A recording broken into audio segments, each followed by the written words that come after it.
okay, it's okay. आवाज में जज्बात है, जज्बात में कहानी, कहानी में किरदार है। इस बार सॉरी, नर्वस मत होइए, आराम से बोलिए। हाँ,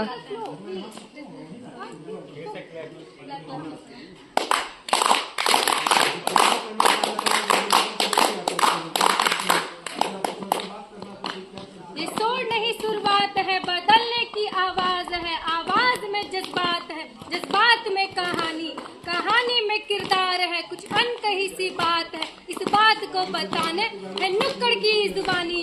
वेरी गुड। आज हम सब यहाँ इकट्ठा हुए हैं एक ऐसी कहानी दर्शाने जो शायद आपके आसपास हर दिन घट रही है। कहानी उस दर्द की जो हर घर की चारदीवारी के पीछे कैद है।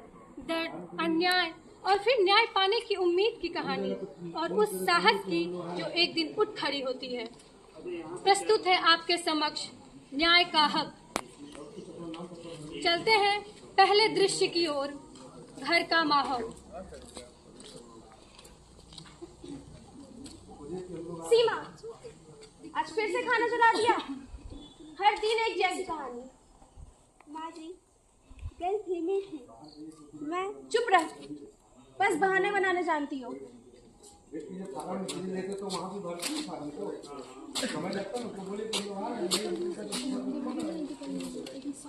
सीमा, ये क्या हो रहा है?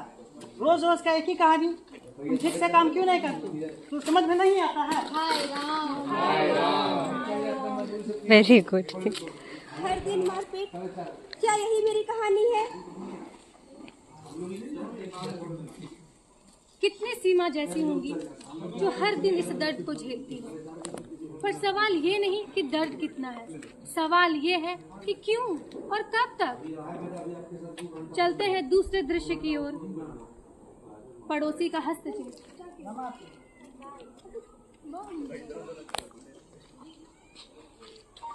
सीमा, तुम कब तक ये सब सहोगे? तुम्हारा भी हक है पूरे सम्मान से जीने का। क्या करूं रमा, कहाँ जाऊं, किसे अपना दुख हो? कौन वकील मेरा केस लड़ेगा? मैं एक वकील को जानती हूँ, आनंदी दीदी, जो हम गरीबों का केस लड़ती है पूरे मुफ्त में, जो हम गरीबों का मुफ्त कानूनी सहायता प्रदान करती हैं। ठीक है। कभी कभी एक आवाज काफी होती है जो बस ये कह दे, डर मत। यही आवाज बदलाव की शुरुआत बनती है। चलते हैं तीसरे दृश्य की ओर, वकील का आगमन।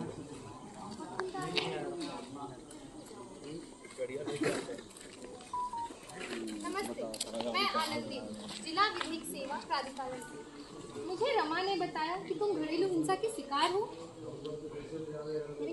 हाँ दीदी, पर मैं क्या करूँ? मेरे पास पैसे नहीं वकील को देने के लिए। सीमा, भारतीय संविधान का अनुच्छेद 39 कहता है कि हर नागरिक को न्याय पाने का अधिकार है, चाहे वह अमीर हो या गरीब। राज्य का कर्तव्य है कि आर्थिक या सामाजिक स्थिति के कारण कोई न्याय से वंचित न हो। तुम्हें निःशुल्क विधिक सहायता मिल सकती है। मैं तुम्हारा केस लड़ूंगी, और याद रखो, चुप रहना अन्याय को बढ़ावा देना। क्या सच में दीदी मुझे न्याय मिल सकती है?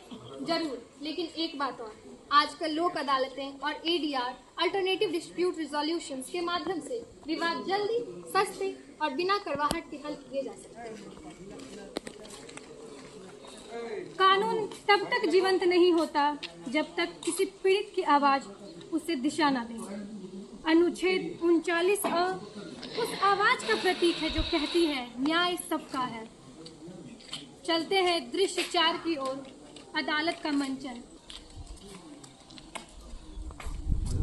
यहाँ किसी को कोर्ट कचहरी की लंबी तारीखों की जरूरत नहीं है। समझौते के जरिए हम यहाँ न्याय दिलाते हैं। सीमा का मामला घरेलू हिंसा का है। लोक अदालत में वह अपने पति से सुरक्षा और गुजारा भत्ता की मांग कर रही है। सीमा, मुझे माफ कर दो सीमा, मैं शर्मिंदा हूँ। मुझे समझ में आ गया कि लड़ाई झगड़ा से घर नहीं चलता है। बेटा, सीमा से माफ़ी मांगो। अब हम लोग मिलजुल कर अच्छे से रहेंगे। मुझे माफ कर दो सीमा, मैं गलत था। अब हम सब मिलकर बदलना चाहते हैं। मैं बदलना चाहता हूँ। मुझे माफ़ कर दो सीमा, मैं अब सब कुछ बदलना चाहता हूँ। वेरी गुड, ठीक है ठीक है। अगर तुम बदलना चाहते हो मैं भी तुम्हारे साथ हूँ, लेकिन अब मैं डरूंगी नहीं। न्याय सिर्फ सजा नहीं, एक मौका भी है खुद को बेहतर इंसान बनाने का। लोक अदालत ने सिर्फ फैसला नहीं दिया, एक परिवार को फिर से जोड़ा है।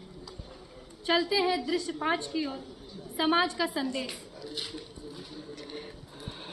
भाइयों और बहनों, लोक अदालत और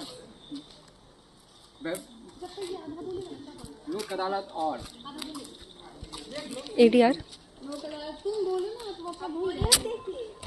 भाइयों और बहनों, लोक अदालत और व्यक्तित्व विवाद निवारण ADR न सिर्फ समाज में तेज न्याय दिलाता है, बल्कि समाज को सौहार्द बनाए रखता है ना शर्मा जी? जी बिल्कुल। और याद रखिए, विधिक सेवा प्राधिकरण अधिनियम 1987 के तहत हर व्यक्ति को मुफ्त विधिक सहायता पाने का हक है। यह न्याय नहीं, बराबरी का प्रतीक है। जब समाज न्याय की जिम्मेदारी खुद उठाता है, तब अदालतें नहीं इंसानियत फैसला देती है। यही असली ताकत है लोकतंत्र की। चलते हैं अंतिम दृश्य की ओर। अनुच्छेद 39A हमें सिखाता है, न्याय अमीर गरीब का नहीं, इंसान का हक है। मैं सीमा, अब मैं डरती नहीं, क्योंकि मुझे मेरे संविधान ने हक दिया है। न्याय सबका, अधिकार सबका। अनुच्छेद 39A, न्याय का नया चेहरा। लोक अदालत जिंदाबाद, महिला सशक्तिकरण जिंदाबाद। हर सीमा जब बोलना सीख जाती है तो समाज बदलने लगता है। न्याय सिर्फ अदालतों में नहीं होता, दिलों में भी जागता है। याद रखिए, जब हक की आवाज बुलंद होती है, तब किसी अन्याय की हिम्मत नहीं बढ़ती।